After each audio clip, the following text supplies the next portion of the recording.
Bueno, normalmente cuando hablamos de un diagnóstico médico, existe esta expectativa de una precisión casi matemática, ¿no? Ajá, claro. O sea, como en la ingeniería estructural, te rompes un brazo, vas a urgencias, te toman la radiografía y sale esa línea blanca dentada en el hueso. Y el médico simplemente la señala con un bolígrafo y dice, ahí está el problema. Y pues así lo arreglamos. Es una visión muy reconfortante de la medicina. Un sistema totalmente binario, donde está roto o no está roto, y la solución es clara, y sobre todo visible. Exactamente, visible. Nos encanta que las cosas se puedan categorizar en cajas ordenadas. Pero fíjate que luego entras en el mundo de la endocrinología, específicamente en esto de los tratamientos hormonales a largo plazo. Y de repente esa máquina de rayos X parece ser completamente inútil. Totalmente inútil. Dejamos atrás la ingeniería y entramos en un panorama médico que es, bueno, sumamente turbio y complejo. Sí, es la definición clínica de navegar a ciegas, especialmente si no se sabe buscar a nivel celular. Y justamente, la investigación que traemos a la mesa hoy en esta inversión profunda expone lo que sucede cuando la medicina rutinaria ignora lo que ocurre a nivel microscópico. Es un tema fascinante. Lo es. Vamos a explorar un documento médico muy revelador y, bastante controvertido, publicado en el año 2026. Es un análisis exhaustivo escrito por la doctora Mireille Pérez Brambilla, una especialista en salud y medicina transexual desde Mexicali, México.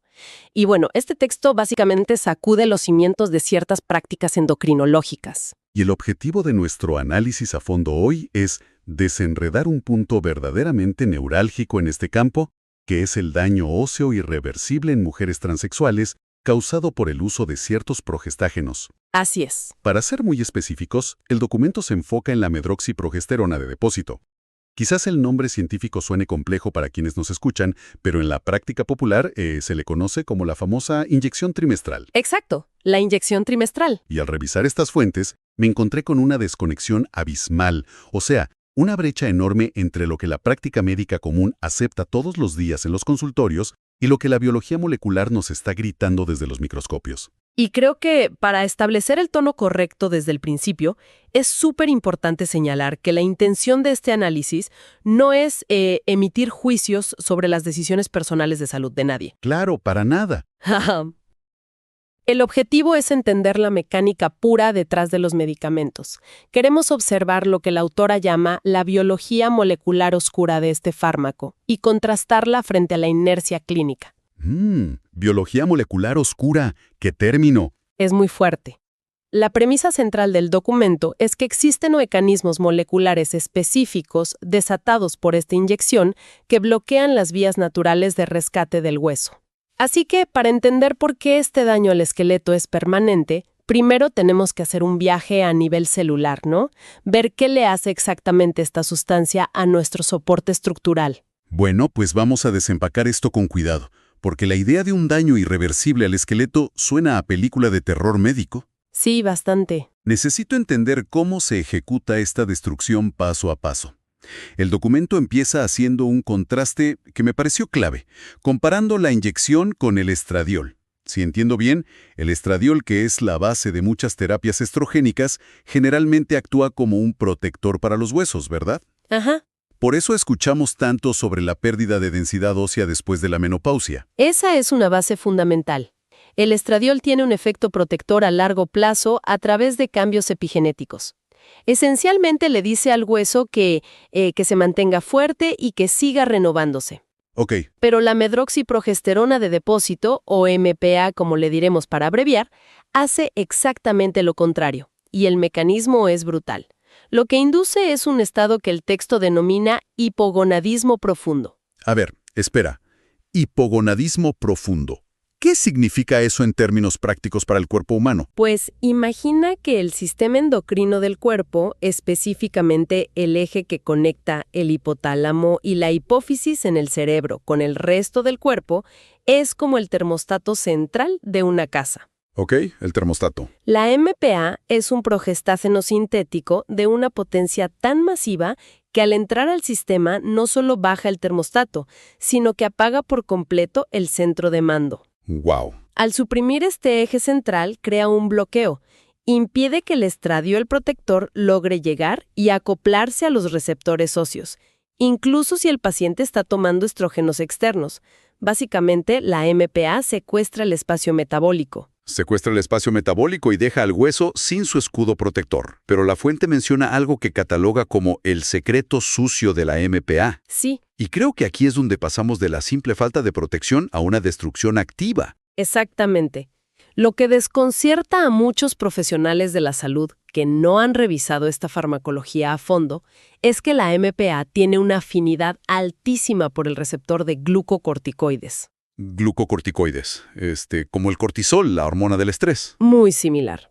A las dosis masivas en las que usualmente se administra esta inyección para que dure 3 meses, el cuerpo no la lee únicamente como progesterona. Ah, no. No. El organismo la interpreta y reacciona como si el paciente estuviera sometido a un tratamiento crónico, continuo y súper pesado con cortisona. Y la cortisona en exceso, a largo plazo, desmantela los tejidos. Digo, para la gente que nos escucha tenemos que ilustrar visualmente lo catastrófico que es esto para el esqueleto. Si imaginamos que un hueso sano no es una piedra estática, sino un edificio en constante remodelación. Una excelente analogía. En este edificio tenemos 2 equipos trabajando siempre. Los osteoclastos, que son la bola de demolición encargada de quitar el material viejo y dañado, Ajá. y los osteoblastos, que son los albañiles que vienen detrás poniendo el cemento fresco para reconstruir. Esa imagen visual es sumamente útil para entender el doble ataque que ocurre aquí. Claro, porque lo que hace la MPA no es solo darle horas extras a la bola de demolición, o sea, alargando la vida de los osteoclastos, Sí, los destructores. sino que ataca directamente a los constructores.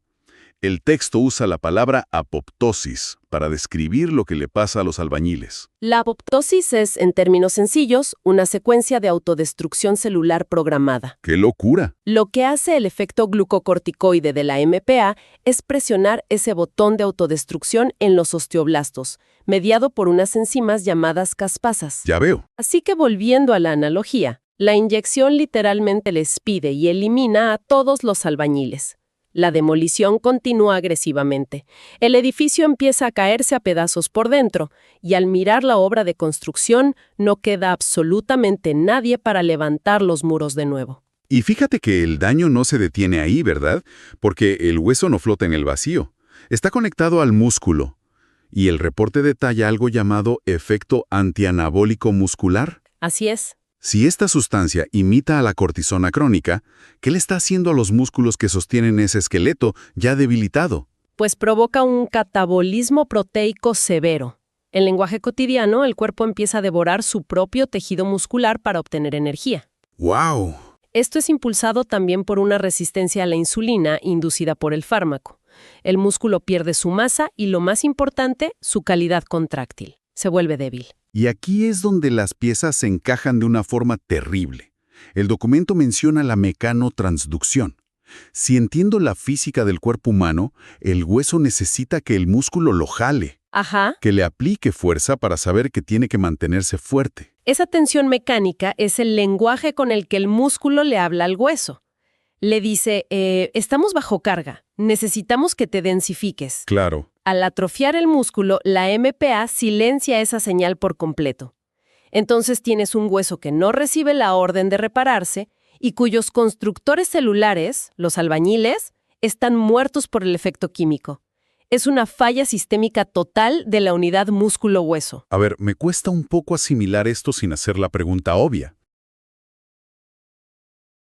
A ver, dime. Porque si la comunidad endocrinológica avanzada entiende que esta microarquitectura está siendo alterada de una manera tan fundamental, ¿por qué es irreversible?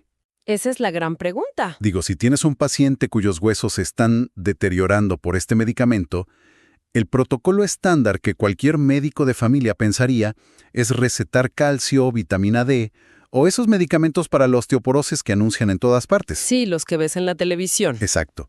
Literalmente puedes comprar suplementos en la farmacia de la esquina.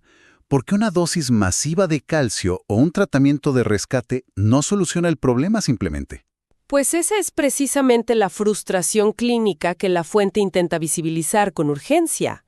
El concepto de medicamentos de rescate falla aquí porque estamos lidiando con un daño estructural profundo. O sea, no solo con una leve descalcificación superficial. Ok. Tomemos los bisfosfonatos, por ejemplo, que son la primera línea de defensa habitual contra la osteoporosis en la medicina moderna. Esos serían los medicamentos que detienen a la bola de demolición de nuestra analogía. Tal cual. Los bisfosfonatos paralizan a los osteoclastos, frenan la destrucción activa. Suena bien entrevía. Sí, pero el problema es que, como los osteoblastos, tus albañiles, están completamente erradicados por el efecto crónico de la MPA, el hueso no tiene capacidad de regenerarse. Ay, claro. Al detener la destrucción, sin poder iniciar la construcción, el hueso no sana. Simplemente se convierte en lo que la medicina denomina un hueso estático o hueso viejo. Hueso estático. Queda paralizado en su estado de ruina, descalcificado y sumamente quebradizo porque no hay tejido nuevo renovándolo. O sea que ponerle freno a la demolición a la mitad del proceso no salva el edificio, solo te deja con una ruina que ya no cambia, pero que sigue siendo una ruina. Exactamente. ¿Y qué pasa con la idea de inundar el cuerpo con calcio y vitamina D? Bueno, la biología no funciona como un simple depósito.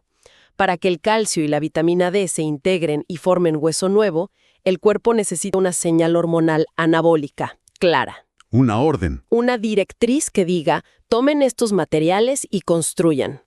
Normalmente, el estradiol libre daría esa orden, pero bajo la niebla opresiva de la MPA, esa señal no existe. Se pierde por completo. Puedes darle al paciente todo el calcio del mundo, pero sin albañiles activos ni órdenes de construcción, esos minerales simplemente flotan en el sistema y se desechan. Es literalmente llevar cientos de camiones llenos de ladrillos a una obra abandonada. Esa es la imagen perfecta. O sea, no se va a construir un muro por arte de magia solo porque los ladrillos estén ahí apilados en la banqueta.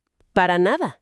Entonces, estamos frente a un escenario donde el fármaco causa una aniquilación celular que la medicina convencional sencillamente no puede revertir con sus herramientas habituales. Es un callejón sin salida. Y esto me lleva a una pregunta que no podía sacarme de la cabeza mientras leía los datos. Si el daño estructural no tiene antídoto y es tan severo, ¿cuál es el reflejo del médico en el consultorio? ¿Por qué se sigue recetando o por qué se prescriben dosis tan altas si los riesgos metabólicos son tan evidentes? Si conectamos esto con el panorama general, la doctora Pérez Brambila nos obliga a mirar el núcleo del conflicto en la práctica clínica diaria. Ajá. Todo este riesgo se asume basándose en lo que ella cataloga como un mito empírico, una falsa promesa estética. Un mito. Sí, en la atención a mujeres transexuales existe la creencia arraigada entre muchos proveedores de salud de que los progestágenos inducirán el desarrollo de los alvéolos mamarios. Ok.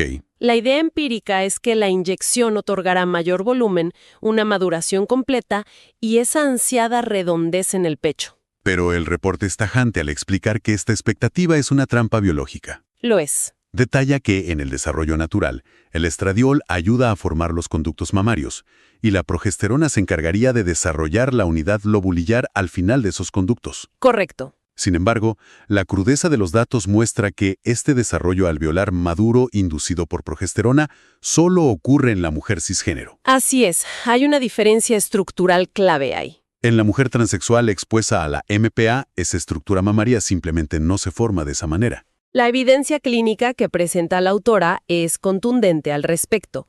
Lo que genera la MPA en estos casos no es un tejido mamario glandular estructurado y funcional. Entonces, ¿qué es lo que ven los médicos? El resultado biológico real es una condición conocida como lipomastia. Lipomastia. Esencialmente es un conglomerado de grasa desparramada sin la arquitectura de los alvéolos, acompañado en algunos casos por un desarrollo muy básico llamado botón mamario glandular. Ya veo. El documento lo describe crudamente como una imitación corporal progestágena. No es el tejido que el paciente o el médico creen que están construyendo. A ver, si los médicos no están viendo el desarrollo anatómico estructurado que esperan, ¿cuál es su reacción inmediata? Pues, Asumen que no funciona y lo retiran, o caen en la trampa de pensar que simplemente necesitan más potencia, porque el texto menciona el grave problema de las dosis masivas. lamentablemente, la tendencia empírica suele ser la segunda, la falacia de creer que más es mejor. Si el volumen no aumenta, se mantienen o se incrementan las dosis masivas. Pero eso no tiene sentido biológico. Ninguno. El tejido mamario tiene una cantidad finita de receptores, y estos se saturan increíblemente rápido. Administrar una inyección trimestral de liberación continua y tan pesada no va a crear nuevos receptores por arte de magia, ni va a generar más pecho. Solo va a causar estragos. Exacto. Lo único que hace esa sobredosis es disparar el daño sistémico colateral. Y el alcance de ese daño colateral es escalofriante. El documento expone que esta saturación provoca una resistencia a la insulina severa, Sí, un golpe directo al metabolismo. lo cual cambia por completo cómo funciona el cuerpo del paciente, forzando un aumento drástico del peso graso metabólico y generando un daño cardiovascular que pone en riesgo la vida a mediano plazo. Todo por perseguir un espejismo anatómico. Es una tragedia médica. Pero hay una sección del reporte sobre el impacto psicológico que, la verdad, me dejó helado. Es una de las partes más duras del documento. Tengo entendido que algunos médicos defienden el uso de progesterona argumentando que tiene beneficios mentales como un efecto neuroesteroide que calma la ansiedad, ¿no? Es un argumento muy común en ciertos círculos, basado en la forma en que la progesterona micronizada natural puede interactuar con receptores en el cerebro para producir metabolitos que tienen un efecto sedante o ansiolítico.